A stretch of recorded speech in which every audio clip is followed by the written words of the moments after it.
Assalamualaikum warahmatullahi wabarakatuh.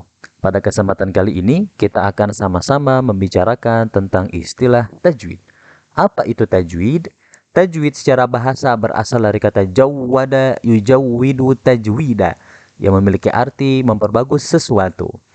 Nah, istilah tajwid ini biasanya diidentikan dengan membaca Al-Quran. Apa itu istilah tajwid dalam membaca Al-Quran? Ini dijelaskan oleh para ulama adalah ikhrajul harfi min makhrajihi ma'a i'ta'i haqqahu wa mustahaqqahu. Mengeluarkan setiap huruf hijaiyah dari tempat keluarnya secara sempurna dengan memberikan hak dan mustahaknya. Hak adalah sifat-sifat lazim yang melekat pada huruf-huruf hijaiyah. Contoh misalnya adalah sifat hamas. Hurufnya kaf misalnya. Pada setiap kondisinya, fathah, dhammah, kasrah, sukun, huruf kaf itu harus ada hamznya atau ada udara yang mengalir. Ka, ki, ku, bak. Nah. Kemudian mustahak. Mustahak adalah sifat-sifat yang melekat pada huruf-huruf hijaiyah namun hanya terjadi pada saat-saat tertentu saja. Contohnya adalah huruf ro. Ro ketika harokatnya fathah dan dhammah maka vokalnya o. Adapun ketika harokat kasrah, dia berubah vokalnya menjadi i, tipis, ri. Nah. Baik, kemudian berikutnya adalah hukum mempraktikkan tajwid. Salah seorang ulama qiraat yang cukup terkenal namanya Ibnul Jazari menyatakan bahwa wal akhdhu bit tajwid hatmun lazimu man lam yujawwidil Qur'ana athimu.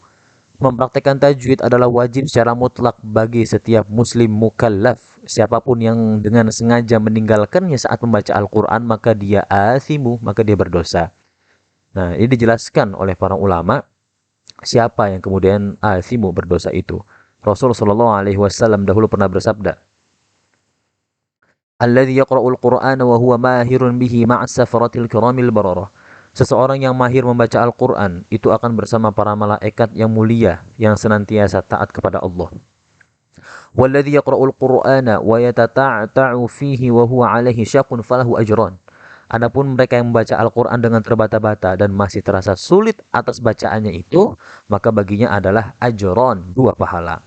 Dari hadis ini dapat kita simpulkan 3 hal. Yang pertama adalah keutamaan yang luar biasa bagi mereka yang pandai membaca Al-Quran atau mereka yang punya hafalan Al-Quran dan hafalannya mungkin lancar, maka mereka mendapatkan posisi yang tertinggi. Kemudian yang kedua adalah keutamaan dan 2 pahala bagi mereka yang membaca Al-Quran dengan terbata-bata namun tidak pernah berhenti belajar, tidak pernah berhenti untuk memperbaiki bacaannya. Atau orang yang punya hafalan Al-Quran tapi hafalan tidak lancar, namun dia terus ngaji, terus deres bacaannya, terus sehari-hari, nah itu mendapatkan 2 pahala. Kemudian yang ketiga adalah analogi terbalik dari riwayat hadis ini, yaitu mereka yang tidak mahir membaca Al-Quran dan tidak mau belajar untuk memperbaiki bacaannya, maka mereka adalah athimu, adalah mereka yang berdosa gitu ya. Kemudian berikutnya membaca Al-Quran dengan kualitas berbeda sesuai dengan situasi dan kondisi. Rasulullah SAW pada suatu malam pernah mendengar Abu Musa al-Ash'ari sedang membaca Al-Quran namun tanpa sepengetahuan Abu Musa al-Ash'ari. Keesokan harinya Rasulullah SAW kemudian bersabda, Laqad uti hadha mizmaran min mazamiri ali Daud. Sungguh ia, Abu Musa al-Ash'ari itu telah diberikan keindahan suara sebagaimana keindahan suara keturunan Nabi Daud alaihissalam. Ketika Abu Musa al-Ash'ari mendengar sabda ini dan ia tidak menyadari bahwa Nabi Muhammad SAW sedang menyimak bacaannya pada malam itu, ia pun kemudian berkata, "Lau kuntu a'lamu annaka kunta tasma'u qira'ati lahabbartuhu laka tahbiran." Andai saja aku tahu ya Rasul, engkau sedang mendengarkan bacaanku, tentu pasti aku akan benar-benar memperindah bacaan itu. Nah, dari hadis ini dapat kita ambil pelajaran bahwa kemudian seseorang yang murojaah dan bacaannya itu cepat sekali, berbeda dengan saat ia memperdengarkan bacaan di hadapan orang lain, itu diperbolehkan saja sebetulnya. Selama kaidah-kaidah tajwid itu masih dalam koridor yang tepat. Ya. Panjangnya, pendeknya, dan sebagainya. Jadi tidak masalah. Nah, oleh karena itu, orang yang kemudian sedang memperdengarkan bacaannya di hadapan gurunya atau di hadapan orang yang mahir, maka dia harus mengerahkan seluruh kemampuannya untuk bisa membaca Al-Quran dengan bacaan versi terbaiknya. Sehingga kemudian nanti kalau ada masukan akan mudah sekali untuk berkembang semakin cepat gitu ya. Nah, itu adalah terkait dengan hukum mempraktikkan tajwid. Berikutnya adalah kunci kesempurnaan bacaan. Ibnul Jazari melanjutkan wal-lafzu fi nadhirihi kamitslihi. Setiap lafaz dalam Al-Qur'an itu haruslah diucapkan secara konsisten sebagaimana awalnya. Jadi hukum-hukum bacaan dalam Al-Qur'an itu harus diucap secara konsisten, dibaca secara konsisten. Misalnya adalah gunnah. Yang paling sering terjadi permasalahan adalah gunnah atau dengung-dengung itu. Semua yang berhukum dengung harus dibaca sama. Misalnya ada 10 yang berhukum dengung dalam satu ayat, maka 10-10-nya itu harus 2 harokat atau 3 harokat secara sempurna. Jadi tidak belang-belang seperti zebra. Ada 2, ada 5, ada 3, ada 4. Nah, itu tidak diperbolehkan. Atau misalnya yang sering terjadi adalah matobi'i dan mat'arid lusukun. Matobi'i yang 2 harokat itu kelihatannya sepele, tapi ternyata banyak juga yang sering keliru di situ.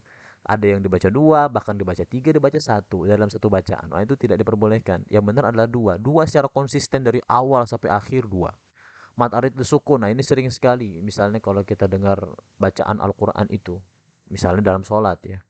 Itu sering sekali panjangnya tidak seragam.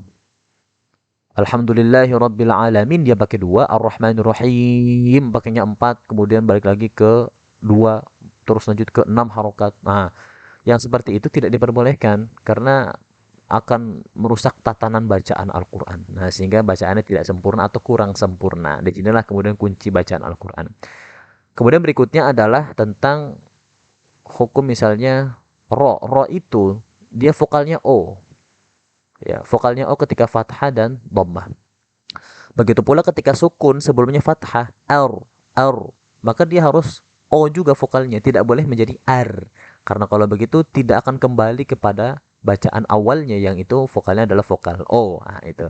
Jadi kunci kesempurnaan bacaan Al-Quran adalah konsisten dalam mempraktikkan hukum-hukum yang ada.